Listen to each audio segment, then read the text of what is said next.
So, turn this volume down so it's not so loud. There we go.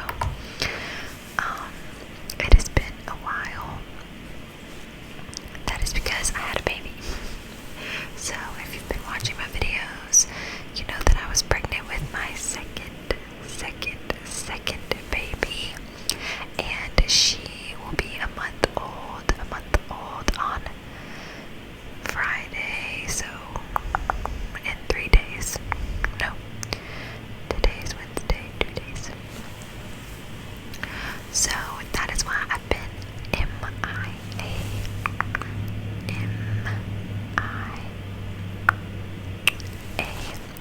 lately, but we're in a good routine now. My toddler and my almost 1 month old are both sleeping pretty much every day the same. I mean, my newborn sleeps a lot more than my toddler does, but my toddler takes an afternoon nap every day, and I've worked out where my newborn also takes an afternoon nap in her bassinet at the same time, so that I can have a little bit of time to clean or rest or make an ASMR video.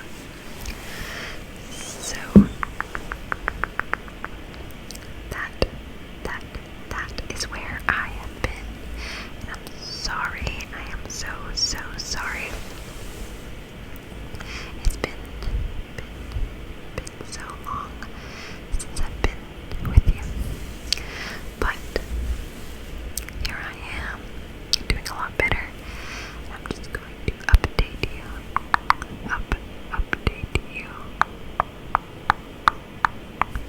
on some things with the clicky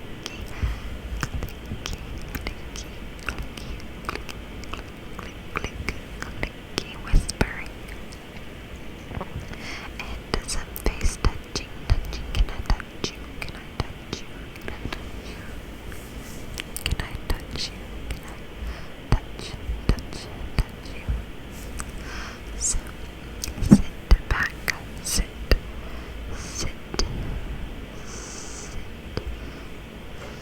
back and relax. Relax for me.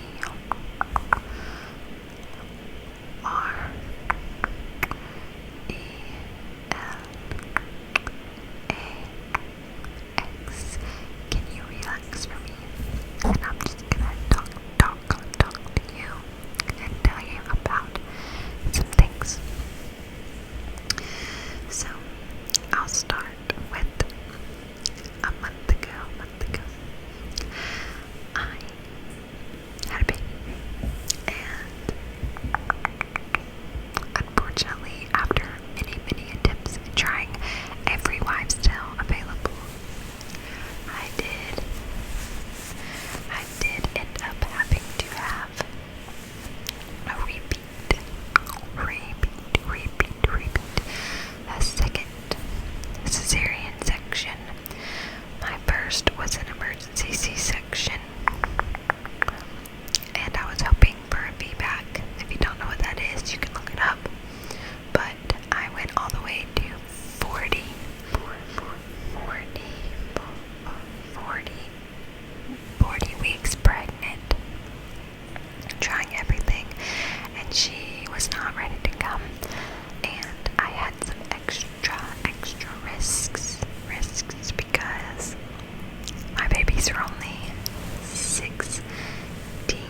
babies are like a different breed.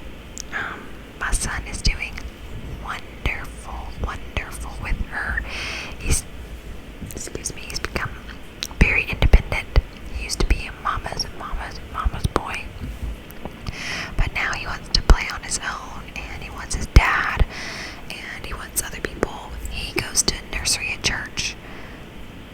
Just, we can hand him off. He used to cry. He's just become so independent. I make sure to give him a good time during the day, playing with him, and he's just so good. He wants to try to kiss the baby all the time.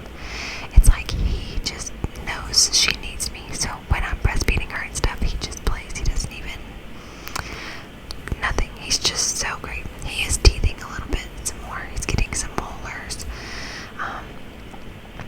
So that's been a lot because my husband's back at work, which means I'm with both, but this is my second week being with both of them alone. That's another reason I didn't make any videos. One, I had a C-section, so I had to recover.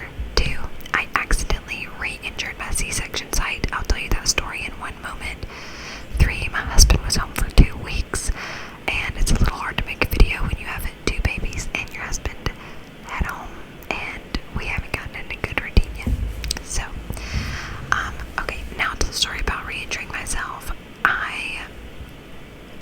The surgery went amazing compared to my emergency one. It was less traumatic, it was less painful, it was so much better than the first one. And I thought I was doing pretty good, and I was doing pretty good till about 9 days postpartum. My husband was in the shower. Now, keep in mind, after a major abdominal surgery like that, you can't pick anything up. The rule of thumb, it's like 5 to 10 pounds, so the rule of thumb is don't pick up anything heavier than your newborn. So newborns are typically between like 7 and 9 pounds, 6 and 9 pounds, something like that. So I was not supposed to pick anything up heavier than her. So my husband was doing all the house chores and taking care of our toddler, picking him up, putting him in his high chair, changing his diaper, putting him in his crib, that sort of stuff.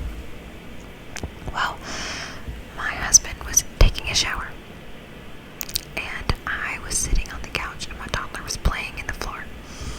And of course, in that few minutes of my husband being in the shower, my toddler fell and hit his head. And of course, my mom instinct immediately kicked in. So I immediately rushed and snatched him up to check his face, check his head, which he ended up being fine. But when I picked him up, he is 25, more than 25 pounds now. He's probably 27 pounds. That's a refrigerator, sorry. I hope that wasn't too loud. It's the ice maker making ice. I haven't even gotten ice today, so I don't really know why it's doing that. I'm in the dining room, which is right next to the kitchen. I was trying this out because there's a chair and there's a table, and anyways, if that was too loud, I'll go back and check it. Anyways, my toddler fell, and I picked him up, and it hurt when I picked him up. I knew that I had hurt something because it hurt really bad. Well, the next day, I noticed some swelling in my incision on the left side, not the right, some agonizing pain on the left side, which at first I was chalking up to just be nerve pain, because I had that with my son, and nerve pain is no joke, y'all.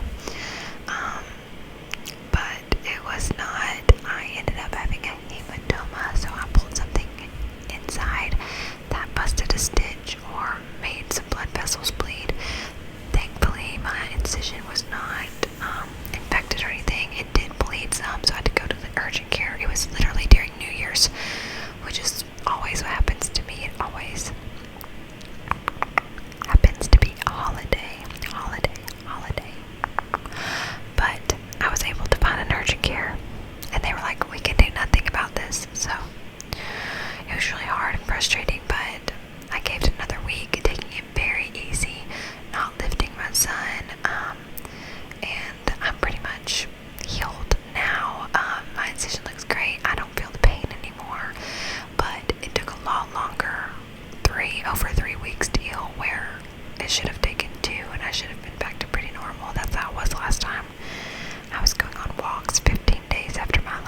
infection, and I could not walk 15 days after this one because I was in so much pain. But we're doing good now. We're doing so good, so good. Not that you guys care about any of this, but I love whisper ramble videos, and I thought I would just give you a little life update, let you know I'm not stopping making videos. I hope that you will share and like and subscribe and comment, because I want to make so many ASMR videos. I want to reach more people. I want to be there for people in the way that ASMR helped me and has helped me postpartum, helped me in the past. I mean, I've been watching 7 years now. 7 years now. And it has helped me relax, fall asleep, cope with my anxiety, all those things. So, if you're new to ASMR,